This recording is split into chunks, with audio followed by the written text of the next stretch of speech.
Hello guys! Hello! This is for Aquarius. Aquarius, welcome dito sa aking channel. Kapalaran 888 Aquarius. Alamin natin kung anong messages, vibration, gabay energy para sa inyong lahat. So this is from, magsisimula siya April 15 or 17. Tingnan natin.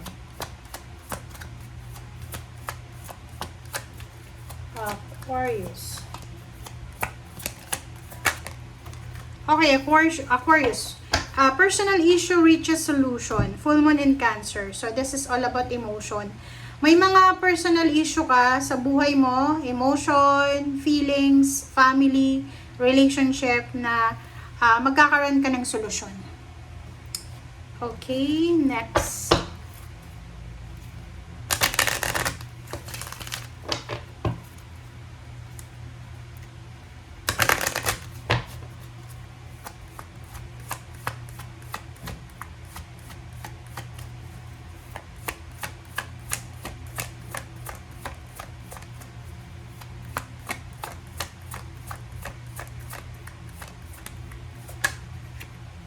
Expectation.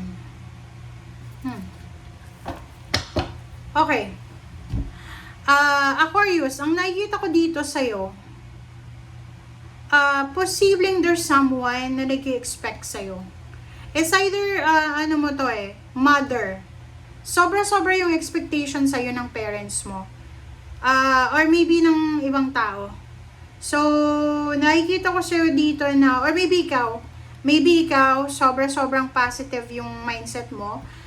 Sobra-sobrang positive or sobra kang nag-expect. And nakikita ko sa'yo dito na sinasabi naman dyan na kung ano man yan na expectation mo ay posibleng mangyayari yan.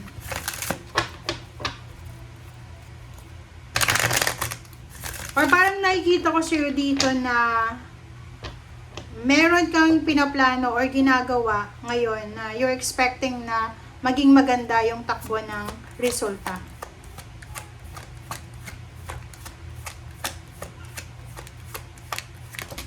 OMG. Napakarami. Okay. Aquarius. May kaaway ka ba, Aquarius?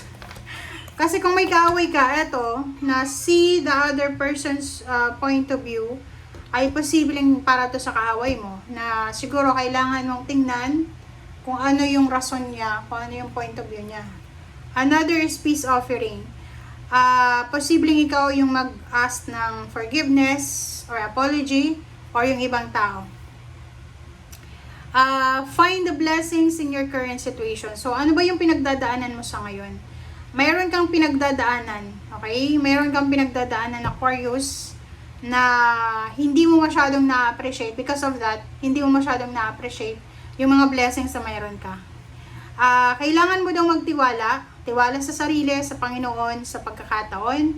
And kung anong nakikita mo sa ngayon, yan ang totoo. Okay. Aquarius.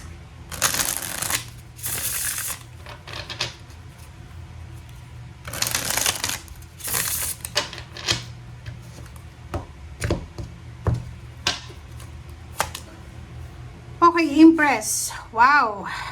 Sobrang fertile to possible sa'yo na babae ka ba? Fertile ka ngayon. April 15, 16, 17. There's a new beginnings coming. Mayroon kang minamanifest. It's either new baby, pregnancy,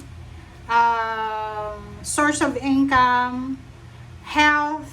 Basta meron kang iniisip na bago ngayon. You are super inspired and motivated. Okay, so nakikita ko rin sa'yo dito. Maganda to.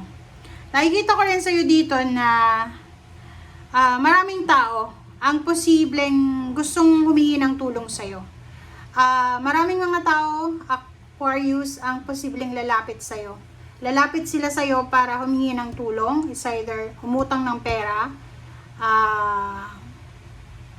humingi ng tulong, ganon. And yung iba din sa inyo dito is trabaho. Pwedeng may mga tao dyan na papasok sa buhay mo para humingi ng tulong na makapasok sila sa pinagtatrabahuan mo or whatever man. And another is love life. Posibleng kung single ka, makatagpo ka ng bagong relationship or ng love life sa pinagtatrabahuan mo. Another also is yung love life na meron ka ngayon is either asawa, boyfriend, girlfriend, ka-live-in partner, siya ay makakatulong sa'yo para makahanap ka ng trabaho.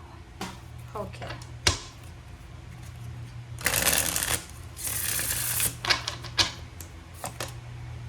Okay, King of Cups. This is water sign energy. Nakikita ko sir dito na kinakailangan mo daw na i-focus, asikasuhin yung peace of mind mo. Okay? So, kalma, contentment.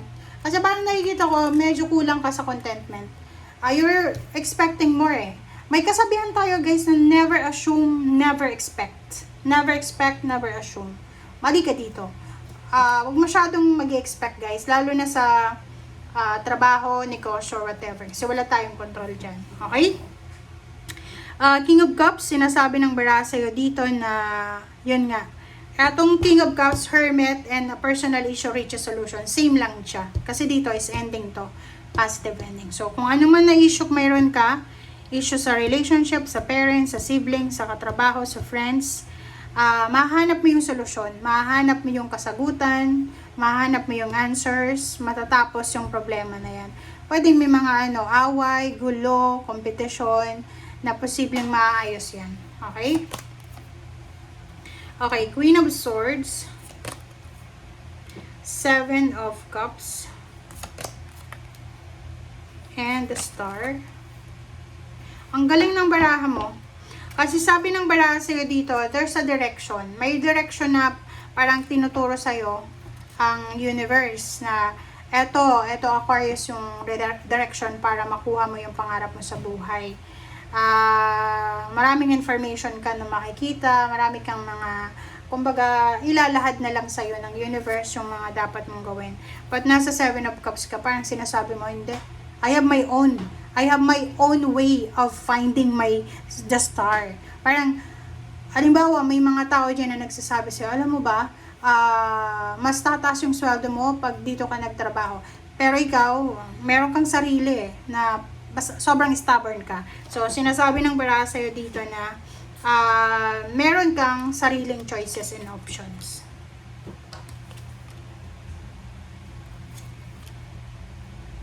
Okay, so kung makikita mo dito, there's a victory in success, Page of Pentacles and Strength. So, for the moment, siguro yun yung mag-illuminate sa'yo. Yun yung mag-reset sa'yo is pera. You will celebrate success, victory, parang salary increase, higher position, you're appreciated, you are recognized, parang ganon, lalo na sa future mo. So, financially, you will be successful and victorious, lalo na sa future. Okay? And for Wands and Death, sinasabi ng bara sa'yo dito na, ang problema lang dito guys, is yung love life mo, ay posibleng mag-suffer siya. Okay? Pwedeng, may mga love life ditong maghihiwalay, o hindi magkakatuloy. Kung live-in or girlfriend, boyfriend pa lang. Thank you. Bye!